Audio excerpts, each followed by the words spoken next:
Saya setuju juga dengan Razi FS ni.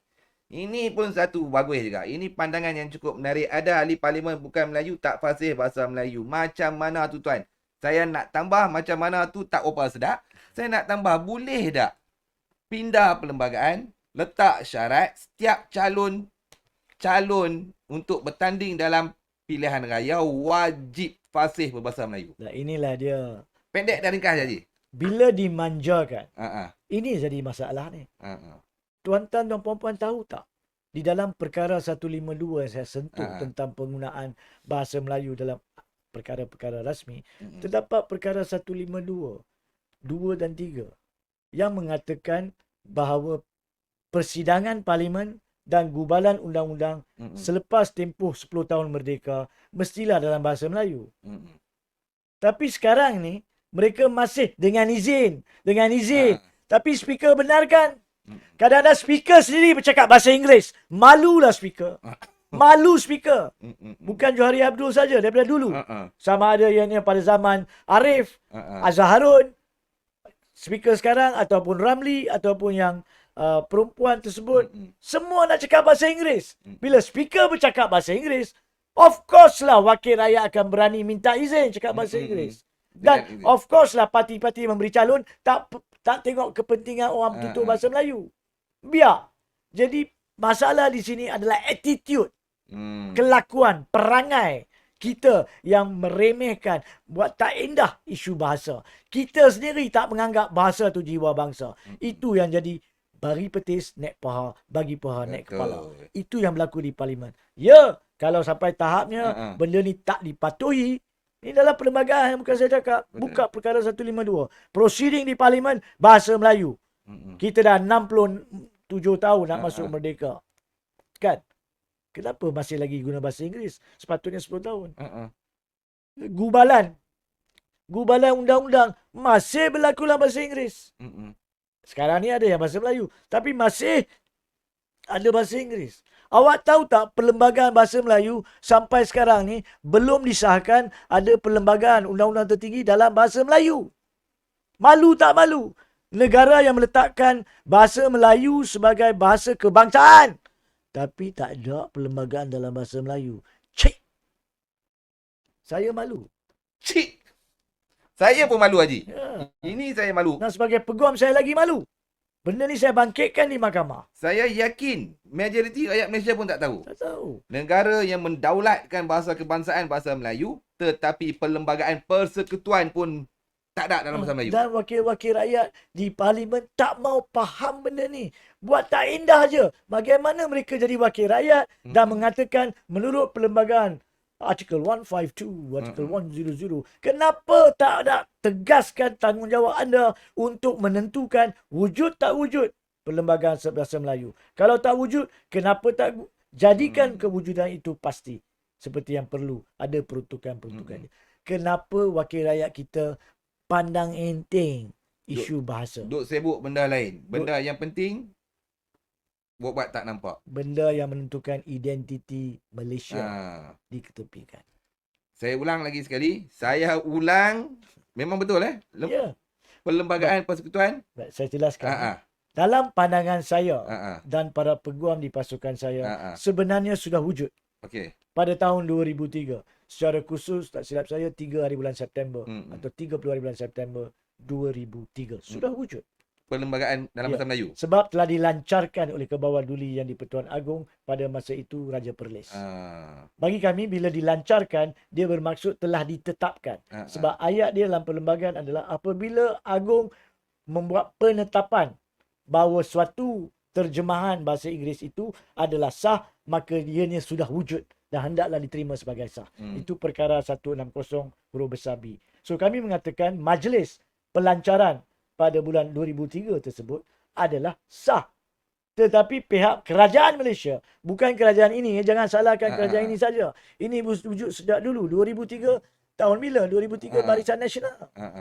Dan pada masa itu Pak Lah hadir sebagai timbalan Perdana Menteri untuk meraihkan majlis tersebut.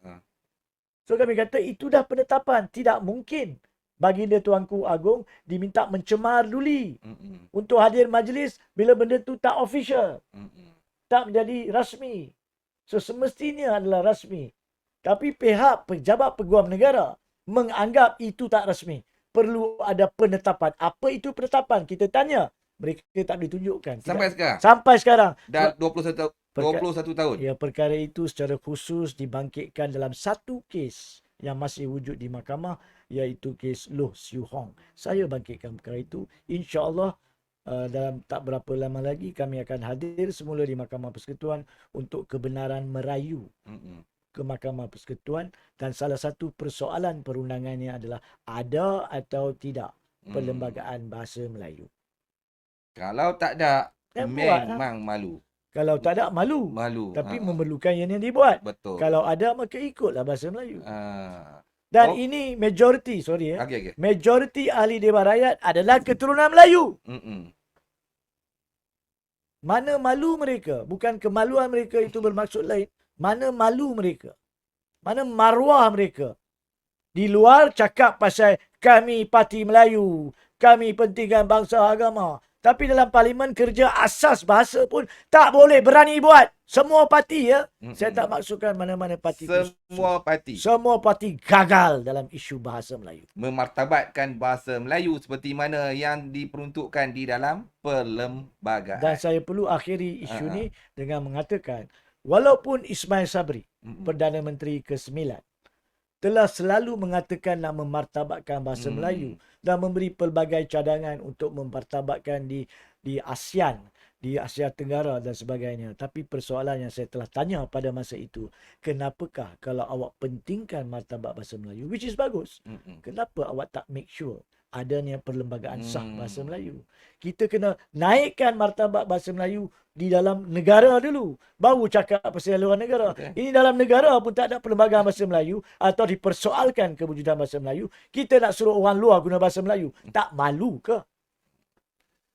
Jadi, bila kita ke Jakarta ataupun Bandung, pusing kanan, pusing kiri, tengok depan, tengok belakang, semua berbangga dengan bahasa Indonesia. Pergi pula, itu tadi selatan negara kita. Kita pergi ke utara kita pula, Thailand. Pusing kiri, pusing kanan, tengok depan, tengok belakang. Mereka berbangga dengan bahasa Thailand. Pergi pula ke negara matahari terbit. Pun sama bagaimana bahasa Jepun itu dijunjung. Pergilah jauh sekalipun ke Moskow di Rusia. Kita tanya kod English. Ni saya beritahu, ini pengalaman saya sendiri. Dia orang faham soalan saya, Haji. Tetapi bagaimana saya rasa saya ni begitu kerdil dibangsatkan.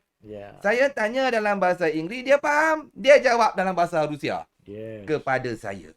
Lihatlah betapa rakyat mereka mengagungkan bahasa. Itu belum lagi ke Naples ataupun Rome di Itali, yang mana ketuanan bahasa Itali itu begitu hebat. Saudara Fazli, negara-negara yang disentuh, Itali, Rusia, Jepun, bukankah mereka negara-negara maju? Adakah mereka maju dengan bahasa Inggeris? Tidak. Mereka maju dengan bahasa sendiri. Betul. China baru-baru ini menunjukkan satu pembentukan lebuh raya yang terpanjang. Bahasa Cina. Tapi kita nak menidakkan keagungan bahasa Melayu yang satu ketika dulu adalah lingua franca di Nusantara dan mengagung-agungkan bahasa asing. Saya malulah kepada semua rakyat Malaysia, sama ada keturunan Melayu, Cina ataupun India. Anda sebenarnya, kita semua tak layak menjadi rakyat Malaysia. Tak layak kalau kita tak tegakkan bahasa Melayu. Kita nak maju di dunia bukan pada bahasa, adalah pada patriotisme, nasionalisme tentang bangsa, bahasa kita. Barulah kita ada semangat nak majukan diri kita. Tengoklah contoh negara Rusia, Perancis, China, Jepun, Korea. Semua maju. Malaysia paling mundur. Tapi kita gunakan bahasa Inggeris. Kita masih mundur. Macam mana? Kita pusing kiri, bahasa Inggeris. Pusing kanan sekarang ni di kedai kopi pun bahasa Inggeris. Orang Melayu sama Melayu pun cakap English. Itu lagi hebat. Sometimes we do that. I feel stupid when I speak in Malay. You know, inilah Betul. Dia tiada masalah untuk kita menguasai Betul. pelbagai bahasa. Tapi kita kena utamakan bahasa kita. Betul. Bahasa kita kena fasih. Kita kena utamakan. Kemudian sebagai bahasa kedua, ketiga, ke-87, nak bahasa apa lain pun ikutlah. Kita kena menjunjung. Itu persoalan. Jadi kita bersetuju dengan titah yang di-Pertuan Agong menyentuh tentang perpaduan melentur buluh biar dari rebungnya. Bukan rambut putih ni baru kita nak lentur. Tak boleh dah berkarat dah.